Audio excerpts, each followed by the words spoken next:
pretty good. Still amazed that as I lose that on a loop of the place. When I was drunk and I was thinking of you. Every day the children, they were singing the tunes out on the streets and you could hear from inside. You used to take the subway on the house in the third. I would wait for you and not try to hide. Love won't play any games with you anymore if you don't want them to. The world won't wait, watch you shake, but honey, I don't blame you. Hell, I still love you, New York.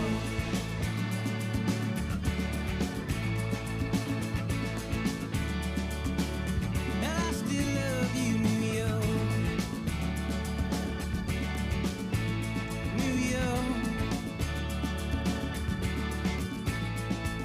I remember Christmas in the blistering cold in the church on the Upper West Side.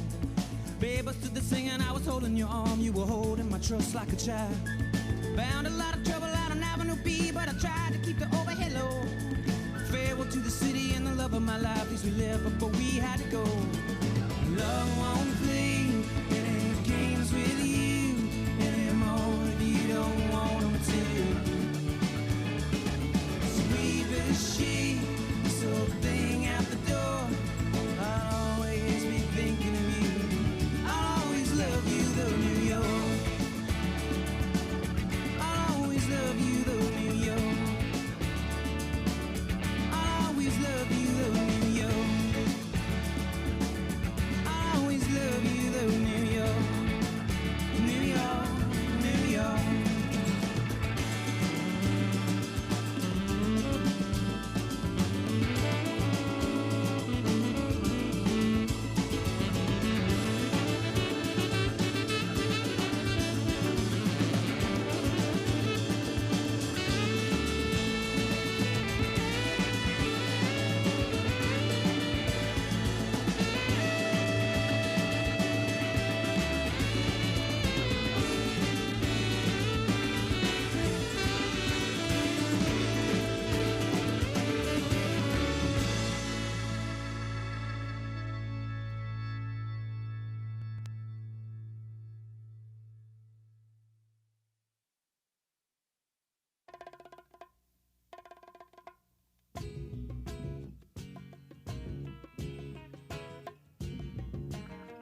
Said, brother,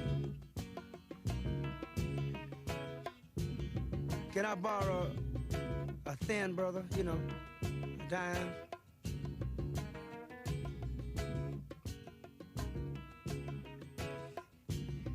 Say, sis. I sure like to have this old dime for me so I can get this cup of coffee. Caught me a snack or something. I guess I better quit trying to be hip and get on down. Hey, man, like, you know. I was born in New York City on a Monday. It seems I was out trying to shoot by Tuesday noon. All the bad cats and the bad hats doing me a real big favor. I got the bad cats and the bad hats playing it on real good. There's a dime boy, give me a shine boy. Oh, just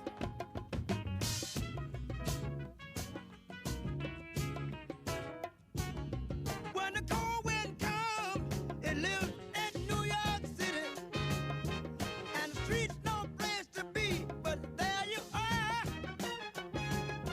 So you try hard or you die hard. No one really gives a good damn. You try hard and you die hard. No one gives a damn. There's a dime boy, give me a shine boy. Burning hot in New York City. Ain't no way to be, but wherever you go, when you're down and out in New York City, I'm never gonna get that way again.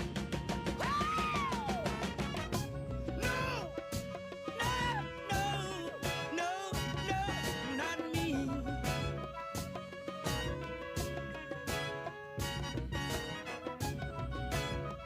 When you need a friend, you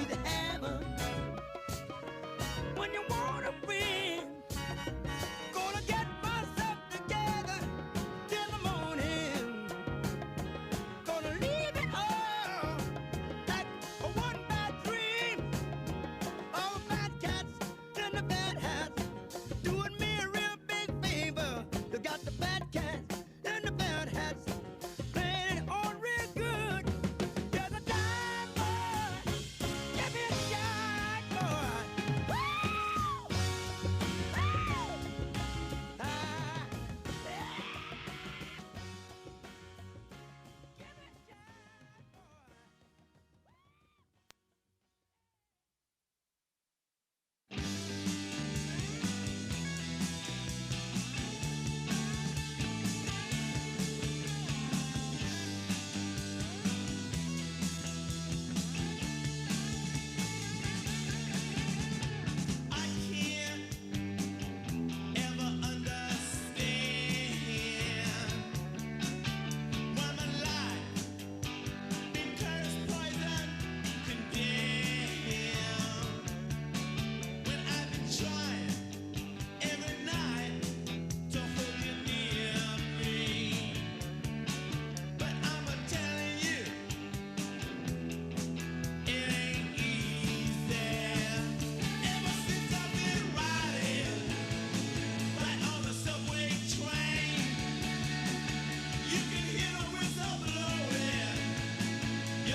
tries to stay.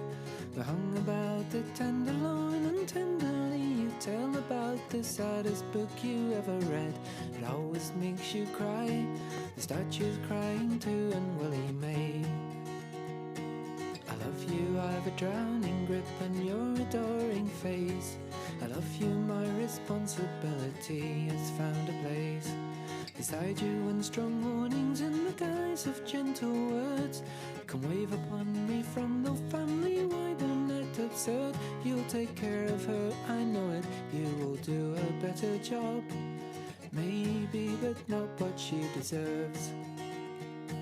Elope with me, Miss Private, and we'll drink ourselves awake. We'll taste the coffee houses and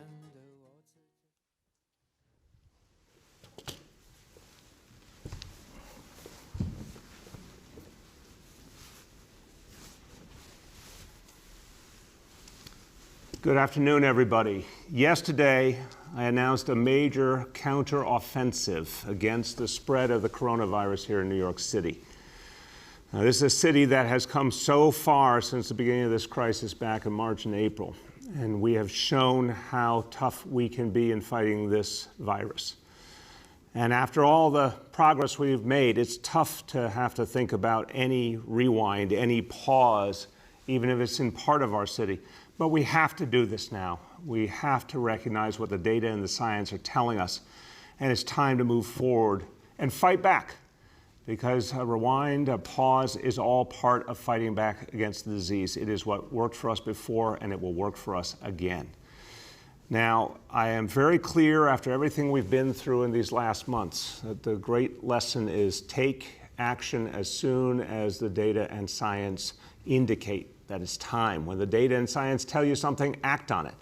The sad reality in so much of the rest of the world and even the rest of this country is when the data and the science were ignored. We are not ignoring it. We're proposing a very tough plan of action right now to address this situation and to ensure that it does not turn into a second wave all across New York City. We still have time to avert that problem, and that's what I want us all to focus on, stopping this problem right now.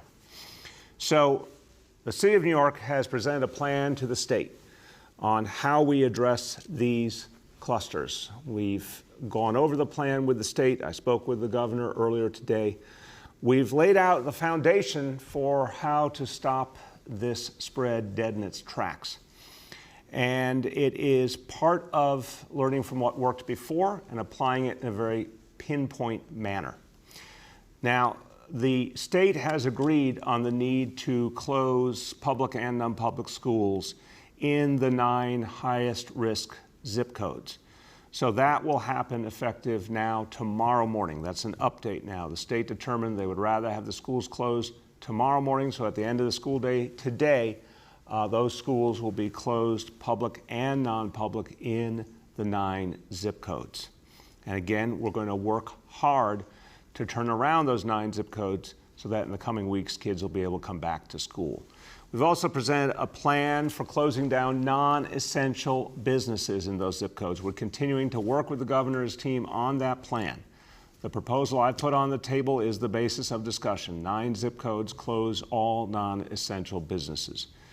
Governor's team are considering if they have alterations they want to make to that geography or to the approach. But until we hear otherwise, our plan is to move ahead Wednesday morning with enforcement in those 9 zip codes of all non-essential businesses. We will continue to work with the state in the meantime to get to a final resolution. Now, the important thing here is to remember, the state has a role to play, the city has a role to play, but the biggest role will be played by all of you, by everyday New Yorkers in these 9 zip codes and beyond. So it goes back to the basics. I want to really urge people, if you live in any of the areas of concern, the 9 key zip codes or some of the other ones that are on our watch list, please limit your activity. Stay home when you can stay home. Of course, if you're sick, especially stay home. Wear the face coverings. It's just something we need people to do consistently, indoors, outdoors, everywhere. Obviously, make sure you honor social distancing, avoid gatherings. Real basic things, wash hands, use hand sanitizers. We need people to do all this. And really, especially at this moment, we've got to get the clearest possible picture what's happening in these 9 zip codes and literally everywhere else in the city. So I want to redouble our efforts to get people tested. More and more free testing has been made available all over New York City. If you live in one of those 9 zip codes, imperative that you get tested. If you've not been tested recently, if you've never been tested, go out and get tested. It's free, it is quick, it's available all over the city. And wherever you live in New York City, if you have not been tested recently, it's so important that we get a clear picture.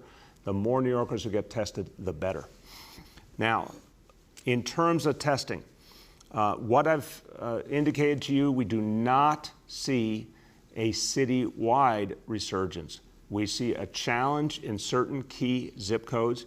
We do see an overall citywide number rising in terms of positivity, but that is largely based on what we see in those key zip codes, not a bigger citywide trend. That said, there is a lot more activity now. Obviously, since Labor Day, we've seen a lot more economic activity, more jobs, more travel, schools coming back. There's a lot going on. So it is very, very important that people be tested in light of everything happening, and that's how we will make sure we stay at an acceptable level.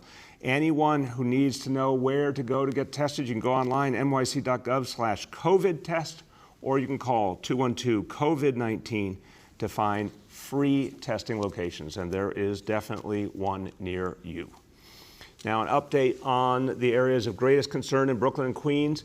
We still have 9 zip codes. That number has not changed in the last 24 hours. 9 zip codes that have been above 3% positivity for 7 consecutive days or more.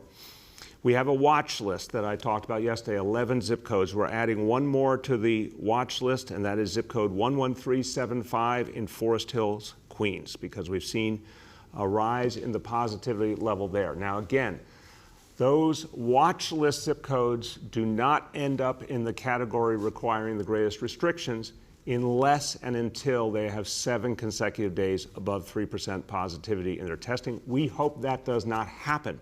And the best way for that not to happen is to follow all those basic health and safety rules I talked about earlier. And again, to everyone in those areas, in those 12 zip code areas that are not now in the most restricted category, please go get tested so we can get the truth about what's happening in your neighborhood. The more people get tested, the better picture we get.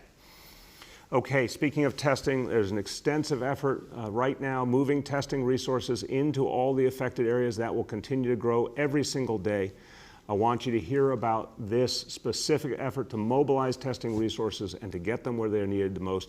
I'm going to turn to the Executive Director of our Test and Trace Corps, Dr. Ted Long. Thank you, sir. Testing is important because it gives us a line of sight into exactly where the coronavirus is, and it gives us an opportunity to intervene to stop its spread. Now, in New York City, we've built a massive testing system. We, per capita, test more people today than European countries like Germany and Asian countries like South Korea. We're leveraging and focusing our testing system in on the zip codes, the communities where we're seeing these clusters. If you look at last Friday alone, if you look at our 9 Tier 1 zip codes, the baseline level of testing that they had before, on Friday, in a single day, we doubled the number of tests being done in those communities. We're going to keep doing that, and that's been a critical way that we've achieved the success that we have in communities like Sunset Park and like Soundview, where we've been able to drive down the percent of people testing positive by more than 2/3. Our numbers over the last 3 days are, we did 1,900 tests, new tests, on Friday, and then over the weekend we did an additional more than 1,500 tests. Now I want to tell you a little bit about how we've been able to build up our testing resources so quickly, because we have a few innovative and novel strategies. First, we've brought in our 13 mobile units and put them in strategic locations. Next, we've created 6 block parties, which is where we cordon off part of the sidewalk, bring in a large team, and then we can test 500 people at each site per day in those instances. Next, we built out 4 rapid testing sites where you can come in and get a test result back within 15 minutes. We also created a new type of model. We call it the microsite model. In this model, you come, pick up a self-swab kit, do the self-swab yourself, hand the kit back in, and you're done in a matter of minutes. You can go on your way. In addition, we're doing testing specifically at our schools. We've done 8 schools a day since last week, and today we're ramping up to doing testing at 12 different schools. We're going to keep doing that. Finally, we're building out rapid testing at 8 additional sites, but this is a special effort. What we're doing in our additional sites is we're working with community providers in our high-risk communities, so that if you are going to your trusted doctor, we want your doctor to have one of our machines so that you can get a test done and a result back in 15 minutes. Now, we're going to continue building up our testing resources as we move forward so that we can have the same success we did in Sunset Park and Soundview, working together with our communities. We will suppress the coronavirus. Thank you, sir. Thank you very much, Dr. Long, and everybody. Look, this is going to take intense effort by all New Yorkers, but I want to remind you, again, what we went through before. We saw a tremendous sense of unity and teamwork from New Yorkers. We saw everyone working together. I want to emphasize, we are all in this together. Every one of these zip codes and in the whole city. We all have to work together. That's what's going to get us through this, and it starts with everyone getting tested. Okay, let me turn to another matter which is very much related to new developments that has a huge impact on this city's present and future. That's the census. We have very important news that the higher court, Circuit Court of Appeals, federal court, ruled that the Census Bureau must continue the count until October 31st. We are pushing to ensure that actually happens. There is a possibility the Trump administration will appeal this to the Supreme Court. In fact, unfortunately, that's probably a likelihood. But we're working on the assumption we could have as many as 4 more weeks to do this work. So want to emphasize to everyone how important it is to respond to the census now. It is still live. It is still happening. New York City now has a self-response rate of 61.1%. Very close to where we were in 2010 without a pandemic, but we want to get that number up quite a bit. Please go to my2020census.gov. It is so important that you get involved and you get your whole family involved, everyone involved. We need this. And also want to remind everyone, while you're thinking about the important things to do for today and for the future, 29 days till the election, the opportunity to register to vote. We have only a few more days. Want to remind people how important it is. If you have not registered, get out there and register to vote. Be a part of determining the future of this city, state, and nation. All of these things we're talking about now are things everyone can do. Every single New Yorker can participate in the census. Every single New Yorker can sign up and vote who's eligible to vote. And of course, everyone who needs a coronavirus test can get a test. All those actions are things that you can do that will make a big difference for this city right now and well into the future. Okay, so now let me talk about our indicators, give you the overall picture for New York City. Indicator number 1, daily number of people admitted to New York City hospitals for suspected COVID-19. Threshold is 200 patients. Today's report, 67 patients, with a 13.4% confirmed positivity rate for COVID-19. Number 2, new reported cases on a 7-day average. Threshold is 550 cases. Today's report, 490 cases. And number 3, percentage of people testing citywide positive for COVID-19. Threshold 5%. Today's report is 1.83%, and the 7-day rolling average is 1.75%. Okay, a few words in Spanish. Tenemos un aumento de casos de coronavirus en varias zonas de la ciudad. Con el apoyo del Estado de Nueva York, nuestro plan es cerrar todas las escuelas en 9 zonas de alto riesgo en Brooklyn y Queens durante al menos 2 semanas a partir de mañana. Necesitamos que todos los neoyorquinos usen máscaras, se laven las manos y mantengan la distancia social para evitar que el coronavirus siga aumentando. With that, we turn to our colleagues in the media. Please let me know the name and outlet of each journalist. Hi all, we'll now begin our Q&A. We're joined today by Health Commissioner Dave Chokshi, Executive Director of the Test and Trace Corps, Dr. Ted Long, and Senior Advisor, Dr. Jay Varma. With that, we'll go to Andrew from WNBC. And everyone on the call, good afternoon. With regard to the businesses, can you clarify what the difference of opinion is right now between yourself and the governor he seemed to illustrate to us that his problem was with the zip codes, that by closing businesses in those zip codes, you may be punishing large sections where there are no cases. Is that your understanding of how you and the governor differ on this issue right now? This one is an ongoing conversation, Andrew. We had a good conversation this morning. I think there's a legitimate concern from both the city and state's perspectives about how to balance the factors. What I said to the governor is, based on the guidance I'm getting from our health leadership, the folks who've been fighting all the way through this crisis, that the zip code is the best available measure we have. Because if you look at these zip codes, throughout them, you're seeing either very high rates or, unfortunately, growing rates in the peripheral areas of the zip code. So say, for example, one part of the zip code is having a particularly intense problem. That does not mean the other areas immediately around it in the zip code are just plain fine. Unfortunately, what we're seeing is some crossover to other areas as well surrounding. So overwhelmingly, these zip codes are areas of concern across the board.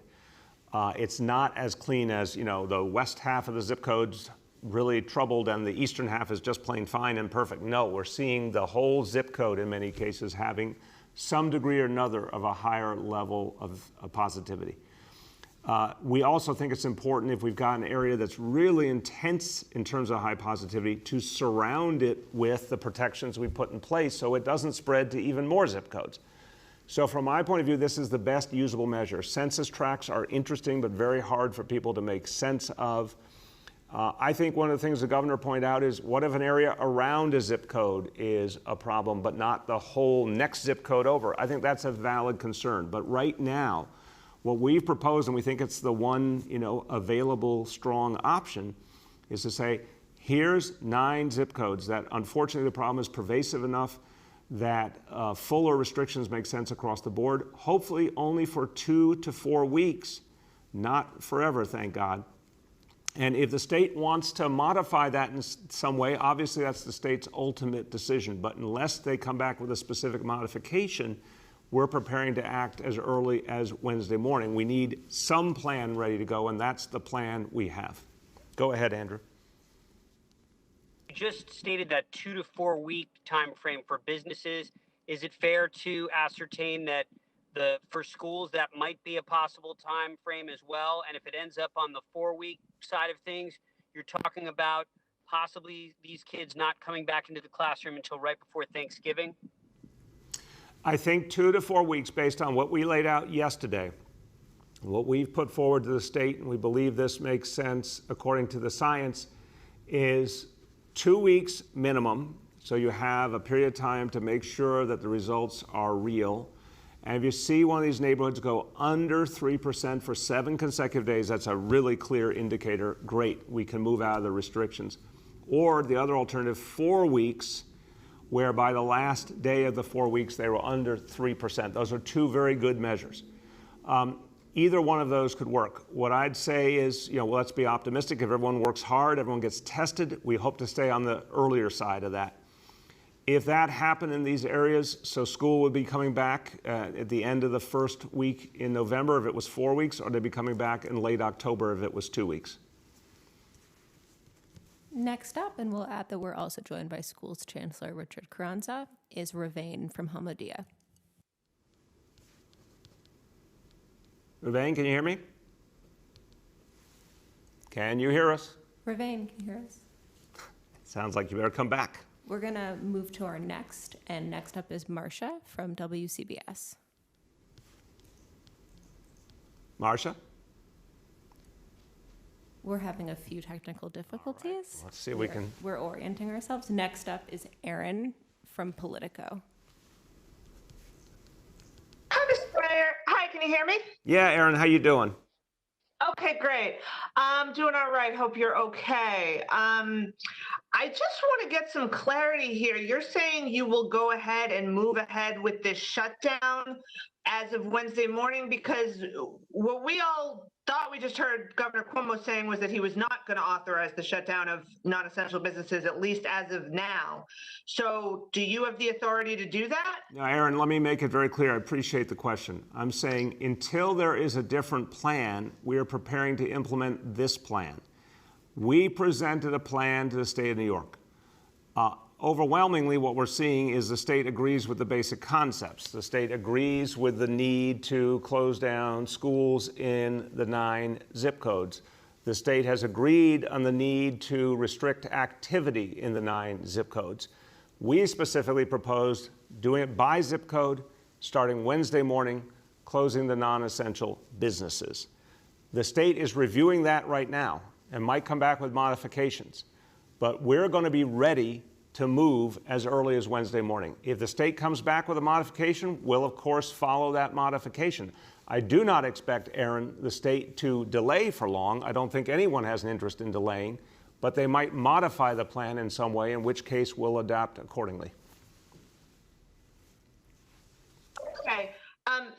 But just to be 100% clear here, if they don't come back with a modification, but don't come back with anything else and leave the status quo in place, will you be able to act on this? We obviously will follow state law, Aaron, and if the state does not authorize restrictions, we're not going to act. But I find that very unlikely at this point. Governor's been very clear that we have a problem. It's not just a problem in Brooklyn and Queens. It's a problem in Nassau County, in Rockland County, in Orange County. This is becoming a bigger problem for the city and the state. And the time to act is now. So, here's a hard proposal, a specific proposal. We will certainly follow any guidance the state gives. The one thing I would say is what we cannot afford to do is delay. The data is telling us very clearly, very loudly that it's time to act. So we can't put the final enforcement into place until the state has given us the sign off, but I fully expect the state to act quickly. We're going to try Ruvain again. Next up is Ruvain. Hi, can you hear me, Mr. Mayor? Yeah, how you doing? Good, hi, how are you? So I would just like to ask you about the timing of your announcement yesterday. There was a holiday that was from Friday night until Sunday night. Orthodox Jews had no access to media, to electronics. None of us knew about this announcement until Sunday night. I'm just wondering, since your proposed announcement anyway wasn't going to kick in till Wednesday, why was this not done at a time when the Orthodox community was able to hear it the same way everyone was, instead of hearing it on the media, maybe Sunday night or Monday morning? Appreciate the concern, and as I said yesterday during the press conference, I was sensitive to the fact that the community was in the middle of a holiday, and I acknowledge that, but I had an obligation to the people of the whole city to announce this plan as soon as it was ready. We had to get to work immediately with conversations with the state. We had to give people a warning of what it would mean. All those parents thinking about their kids' school schedules, they needed as much warning as possible. We needed to give a warning to the many, many people who live in the zip codes who were not observing the holidays and needed as much time as possible. And obviously made clear yesterday that we wanted to immediately get into conversations with community leaders last night, this morning, and ongoing to keep working this through. But it was an urgent reality where it was imperative to get the word out as quickly as possible. Go ahead. I wanted to ask the doctors if they can explain why this percent positive stat is the stat that's being focused on rather than, say, case rate in the particular zip code. Absolutely. Dr. Varma, Dr. Choksi, you want to jump in? Dr. Varma, are you out there? You may be on mute. Unmute. Yeah, there we go. Yep, sorry, I was trying to unmute. Yes, thank you for the question. So there are, in fact, two important measures. One is the number of cases that are occurring in any community.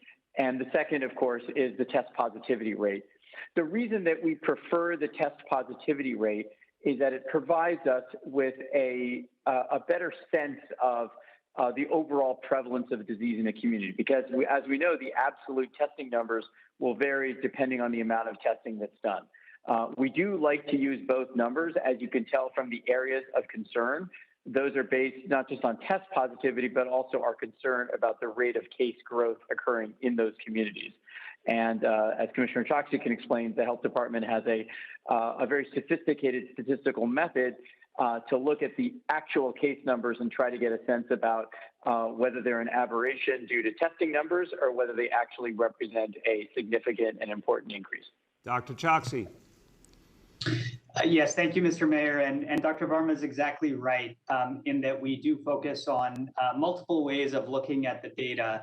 I'll just add one other piece to this, which is that specifically looking at the cases often gives us, the earliest signal that we may need to be worried about a particular area.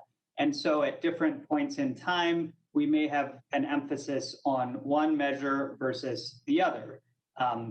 As we continue to monitor the areas of concern, just as Dr. Varma was saying, the test positivity is the best measure for us to figure out precisely what's going on and whether we're improving or not. And so we have to look at the data in different ways at different points in time to get the complete picture of what's happening. Thank you. Next is Bridget from WNYC. Hey, Mr. Mayor. For more than a week, the governor has been stressing this importance of local enforcement to stop mass gatherings here in the city and ensure mask usage in public, and has really laid the blame on localities for not conducting sufficient enforcement. I'm just wondering if you think that criticism is fair. Is that what has led to these spikes? No, I don't think that's what happened here, Bridget. I think what happened was that something unprecedented developed based on our experience now over 7 months. There's been intensive efforts to educate all communities, a huge amount of mass distribution and consistent enforcement happening. We literally, if we're talking about the last few weeks, we've had instances of closing yeshivas down, closing down stores. There's been all sorts of enforcement actions taken. As there were actions taken previously, bars, restaurants, stores, there's been enforcement throughout. I think what is different this time is that the approach that we use, for example, in the month of August in Sunset Park, we had a really substantial uptick. We applied more outreach, more mass distribution, more enforcement, and more testing. We turned that around in a very quick time frame. The same thing happened in Soundview in the Bronx. The same thing happened in Southeast Queens. We were applying the same measures, first in Borough Park in Brooklyn, then in Far Rockaway, and thought we were seeing similar outcomes initially, and then saw something very, very different. So the fact is that we've been working the same approach all along. This last week, in light of the increases, we had over 1,000 New York City employees out, whether it was NYPD's Office of Special Enforcement, Sheriff's Office, Health Department, and many other agencies doing constant education and enforcement. And remember, enforcement requires a legal reason. For example, the closure requires certain legal standards be met before you can close a school or a business. And our officials were out looking for those standards and did not find very many situations where that was needed. So I think what happened here was the spread had deepened in a much more pervasive manner than we saw in any other community previously. And has now surfaced in such a manner that we must take much more rigorous actions. It's far beyond just a matter of enforcement. We need to actually have restrictions now, schools closed, businesses closed, using the tools that worked in the spring again. Go ahead. Just to follow up on that, the governor was saying that the NYPD and Department of Health are empowered now to for example, issue summons for people who are not wearing masks. And so I'm just curious, given these spikes and this renewed focus, this need to sort of go beyond education, in the governor's words, is there anything that will be changing about enforcement and how it will be conducted going forward? Yeah, I think the difference here is, first of all, what we saw last week. Wherever there was an instance to enforce, it was taken, but again, within the law and in a way that was going to achieve the goal. I'm very, very clear that if I can get someone to wear a mask rather than just give a fine for its own sake, I want someone to wear the mask. If someone refuses to wear the mask, they're getting a fine. That's been our approach all along. The reality, the law with businesses, et cetera, if there's a problem that can be immediately corrected, You offer the opportunity to correct. If it's not corrected, you immediately fine or shut the business. So we've kept to that standard throughout, and very successfully in most communities. The difference now, Bridget, is it's time to go far beyond the traditional approach to enforcement that worked in June, July, August. We have a different reality here in Brooklyn and Queens, and it seems also that way in several of the suburban counties. It's time now for the kinds of restrictions that got us out of an even worse situation in the spring. So the difference now is once you say you're closing non-essential businesses and closing schools, the enforcement of those rules is very, very clear. If anyone tries to violate those, as we saw some back in March and April, for example, that's very quick, rigorous enforcement. There's no question in that case. If you're open, you're not supposed to be open, you're shut down immediately. Next is Rich from WCBS Radio. Hi there, Mr. Mayor. Hey, Rich, how you doing? Good. I'm glad you can hear me here. And so it seems like it's a little bit of a roll of the dice. Anyway, so I thought I heard the governor say that the state was taking over the enforcement in these hot zones, if you will, that the NYPD somehow would be under the command of state police or the state in some manner or form. Is that your understanding or what? That is not my understanding. That's not how it works legally. The governor is putting forward a particular vision. We agree. We want an aggressive enforcement vision. We're going to work together with the state. I told the governor this morning we had 1,000 personnel out throughout the week, last week, doing enforcement rigorously. Look, what again I hope the state will agree to immediately is that we need stronger restrictions. And that will allow us to really turn the tide here. We can't wait. We need these strong restrictions. And the enforcement of the strong restrictions, again, is very clear. But no, the city personnel work for the city, but we'll be working in close coordination with the state. We agree with the idea of very rigorous enforcement. NYPD will coordinate with state police as they do on so many other areas, and we'll move forward together. Well, that sounds very cooperative. So, Mr. Mayor, at one point, the governor said, why don't you ask the mayor why he didn't work out a plan with the state first before announcing it publicly? Is that an accurate assumption on his part?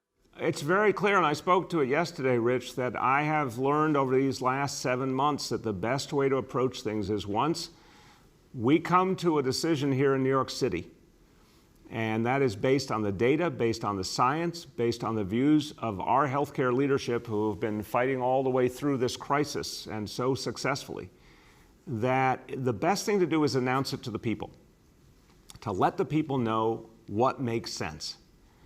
And that is the best way to achieve the goal. So we informed the state before I made my public statement.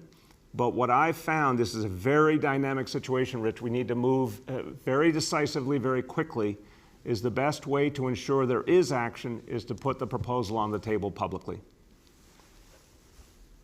Next, we have Sydney from the Staten Island Advance. Hey, Mr. Mayor. Last week you announced fines would be given to people refusing to wear face coverings in the zip codes with high infection rates. But I'm wondering if there's any plans to deploy that kind of enforcement at large gatherings in other parts of the city. Over the weekend, about 2,500 people attended a Trump rally on Staten Island, and many of those attendees were seen not wearing face coverings and packed together in a large crowd.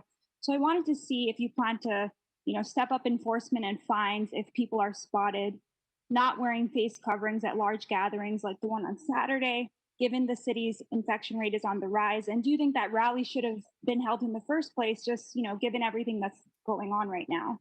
Look, Sydney, I think everyone's got to recognize right now that we need people to wear face masks, we need people to socially distance, and we need people to avoid large gatherings. I respect everyone's First Amendment rights, but I would urge everyone to recognize this across the political spectrum. What we're focused on, of course, Sydney, is the places where we are having the most trouble, those 9 zip codes and then some of the others on the watch list. That's where we've put in the intensive efforts to give people masks, and if they refuse to take a mask and wear a mask, we're going straight to fine. That's where we'll focus our resources.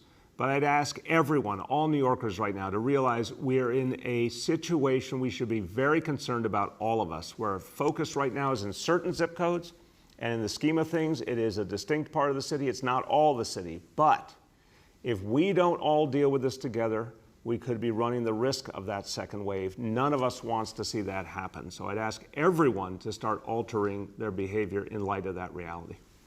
Go ahead. Have you figured out when you plan to take your 1 week furlough? Sydney, I think we are going to get that all done in October. We're still working on a few of the technicalities. I think for a number of city workers, they'll spread it out, but I think in my case, we're going to do it all in October. And again, I will still be working on my regular constant schedule. It will just be reflected in my paycheck. Next is Julia from the Post. Hey, good afternoon, Mr. Mayor. I'm wondering how many sheriffs are currently out for enforcement of COVID rules in the hotspots, and how many additional police officers you plan to add to the mix? Yeah, Julia, we'll get to updated numbers on the sheriffs. So we've had a lot of participation from the sheriff. We moved the sheriff off a lot of the other COVID-related activities onto the hotspots. Office of Special Enforcement as well, and as I said, a number of other agencies. As of last week, the average day was about 400 members of the NYPD, but that will keep increasing as we have to go into more zip codes. And then how do you feel about the governor saying that people should be ticketed on the street for not wearing a mask, period? They've had plenty of education, they've had plenty of warnings. Well, again, that's something that, to me, the first question is, what gets someone to wear a mask? Unquestionably, offering someone a mask and letting them know they're about to be ticketed has proven to be very effective with a lot of people. If someone refuses, they should be ticketed, absolutely. But we need to focus those efforts on where the problem is most extensive. I think if you look at New York City as a whole, New Yorkers are doing a pretty damn good job of wearing masks. That's how we got out of the crisis to begin with, and how we sustained such low levels of positivity for so long. But in the places where there's been a problem, I think it's simple. If someone's not wearing a mask, they're offered it. If they refuse, they're ticketed. If they take the mask and put it on, they keep going on with their lives. For our last question, we'll go to Jeff from the New York Times. Hey, good afternoon, Mr. Mayor. Couple questions. I'm wondering about, you mentioned Rockland and Orange County earlier. I'm wondering if you think they're being put to the same standards as the city, given that their hotspots are having similar or worse outcomes as New York. And I'm wondering, what is the standard for the other 11 zip codes? How much time do they have before you begin the same process of considering closing schools and businesses? Yeah, Jeff, I appreciate the questions. First of all, I'm just going to pull out some charts here, but first of all, on the surrounding areas, look, we understand this is now a regional problem. We understand that this spread has been caused by people connecting not just in Brooklyn or just in Queens, but across different areas. There's a Nassau County problem, there's a Rockland County problem, there's an Orange County problem. Everything interconnects. It should be dealt with as a whole. It's up to, localities and the state to determine what's right for them. But what is not even a question anymore is there a connective tissue here? Is there something in common? Is there something we have to address all together? Absolutely. So I think if we really want to stop this from spreading more deeply and affecting the whole metropolitan area, those counties need strong restrictions, whatever works best for them as well. In terms of the areas that are not part of the 9 zip codes, but that are areas that are being watched carefully and where there's a real concern. Thankfully, Jeff, a number of them have not yet gone above 3%, and the effort now is going to be to keep them from going above 3%. And we still have hope that a number of these zip codes can be, with a lot of testing, we're going to put testing resources in, we're going to urge everyone get tested, that we can stop these zip codes from rising above that level. The 2 we're most concerned about right now are Brighton Beach, Manhattan Beach, Sheepshead Bay, which is zip code 11235, and Rego Park, which is zip code 11374. Those 2 now are 5 consecutive days above 3%. So we hope that pattern breaks literally today. But if those two go past 7 consecutive days, they would go into this higher level list where we'd want to see greater restrictions. But let's hope and pray that is not the case. Go ahead, Jeff. Mr. Mayor, about the 3% threshold, I'm wondering if you have this 3% threshold for closing positive cases in a zip code, and the threshold for reopening schools is under 3% positive in the same zip code, are you concerned at all that there will be this sort of risk of back and forth opening and closing between business and schools? I wonder, how are you going to balance that 3% standard that you've set? Jeff, it's a good question. I would say, though, that the history is that these patterns are pretty clear and they move pretty consistently over substantial periods of time. That if you can turn a zip code, for example, that's gone above 3%, if you can turn it in the right direction, get it below 3%, typically that will be a sustained reality. And that, again, is the story of all of New York City. We were in a horrible situation. We fought our way back together. People really adapted to the changes they needed to make it work, sustained it for months on end. Again, 3 areas before we saw a problem: Sunset Park, Soundview in the Bronx, Southeast Queens. All 3 follow the same pattern: apply additional testing, test and trace activity, mass distribution, education, and it worked consistently and quickly, and they went back into a positive situation, meaning a good situation where the disease went back down and stayed back down. So what we've seen is generally pretty consistent and helpful tendencies here. This one's been different, but I do believe if we sustain the effort and get a lot of buy-in from people across the spectrum in the community, keep getting people tested regularly, keep getting people to wear a face mask and practice the social distancing, we can get these communities down below 3% and then keep them below 3%. We can then reopen schools and keep them open. And that is a good note for us to close up on today, everyone. Look, what we're talking about now is actions that are needed right now to stop this problem before it gets worse, to protect this city from a larger second wave. If we act aggressively right now, we can do it. I have absolute faith in what New Yorkers can do once they have a clear direction. Here it is. It's time to take resolute action in these 9 zip codes and protect the whole rest of the city and turn this around. It's something that will take weeks. It does not have to take months. It does not have to take years. It can take just weeks if we all work together and we all realize that let's put aside whatever different views people have. We should have common cause right now. Get people tested, get those masks on, work together to beat back this disease once and for all. So this is what we need to do, and I know New Yorkers are up to the task. Thank you, everyone.